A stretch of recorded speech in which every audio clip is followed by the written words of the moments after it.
Bem-vindo ao vídeo de hoje. Vamos explorar alguns conceitos cruciais sobre os mercados financeiros e como eles afetam a economia global.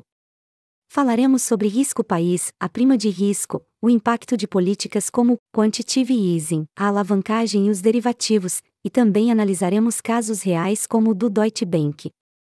Além disso, abordaremos as diferenças entre mercados OTC e regulados, como as dívidas de margem ou margin debts afetam o S&P 500, e o papel que as mesas de traders desempenham na definição de destinos econômicos de países.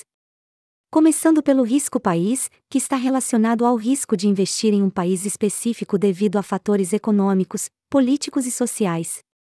Um exemplo claro disso foi a crise da dívida soberana da Grécia, em 2009, quando a prima de risco disparou.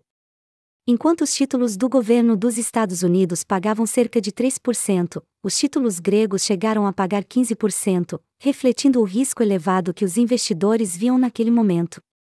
Outro exemplo extremo foi a Venezuela em 2018, quando a hiperinflação chegou a mais de 1.000.000%, fazendo com que os títulos do país se tornassem praticamente impagáveis, e sua prima de risco disparasse para níveis inacreditáveis, acima de 30.000 pontos base em relação aos títulos americanos.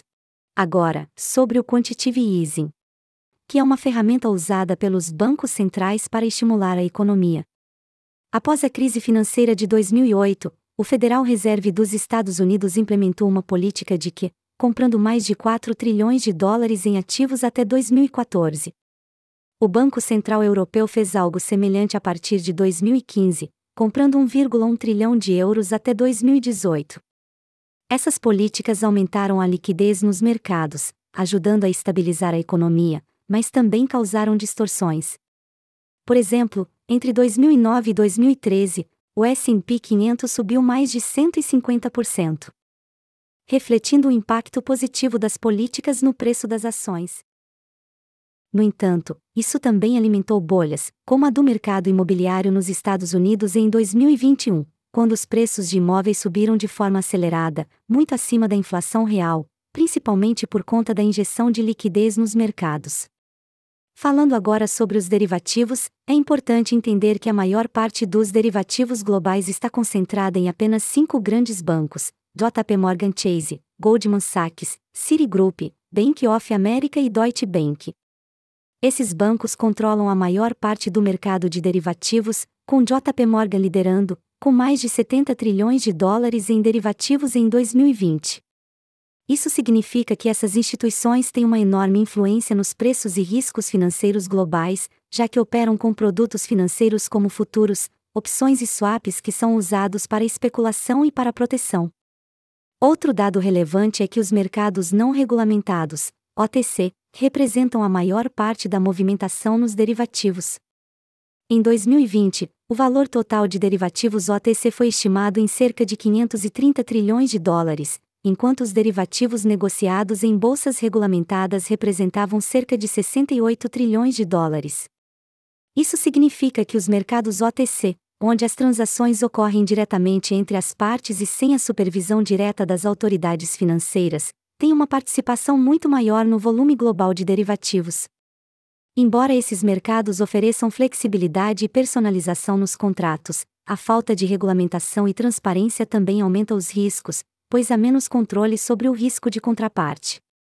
Esses mercados não regulamentados, com o grande volume de derivativos em mãos de poucos bancos, podem, por exemplo, influenciar a percepção de risco de um país inteiro. Isso acontece principalmente nas mesas de traders, onde grandes volumes de transações são feitas, e onde decisões de investimento podem ser tomadas rapidamente com base em informações sobre a economia, política e estabilidade de um país. As mesas de traders dessas grandes instituições financeiras, como JP Morgan e Goldman Sachs, podem, com base nas negociações de derivativos e outros instrumentos financeiros, determinar como o mercado verá um país, influenciando, muitas vezes, o risco percebido sobre os títulos soberanos e até os movimentos de moeda de um país. Um exemplo disso foi a crise financeira da Ásia nos anos 90, onde especuladores e traders globais tomaram posições contra várias moedas asiáticas, o que, em última instância, acelerou a desvalorização dessas moedas e resultou em crises econômicas em países como Tailândia, Malásia e Indonésia. O mercado financeiro global, através dessas mesas de traders e seus instrumentos como derivativos, têm o poder de influenciar diretamente o destino econômico de países, muitas vezes sem que as autoridades locais possam agir de maneira eficiente a tempo de evitar as consequências. Falando sobre alavancagem, ela é uma ferramenta que aumenta a exposição a ativos financeiros, mas também amplifica o risco. A Lehman Brothers, antes de sua falência em 2008, tinha uma alavancagem de 31 e estava exposta a bilhões de dólares em derivativos e ativos de alto risco. Isso significa que para cada $1 de capital próprio, a empresa estava operando com $30 em dívidas. Quando o mercado virou, as perdas foram enormes, e isso levou ao colapso da instituição e à crise financeira global.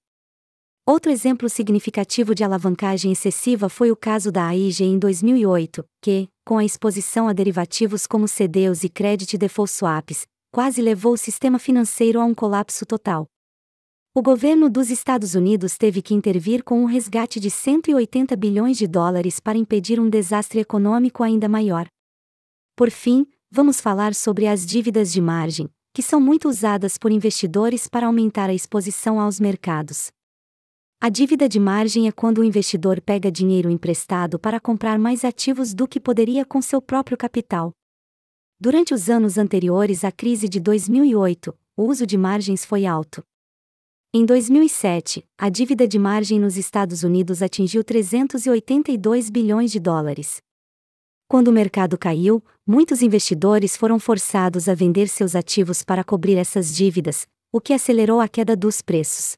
Isso fez com que o S&P 500 perdesse 57% do seu valor entre o pico e o fundo da crise.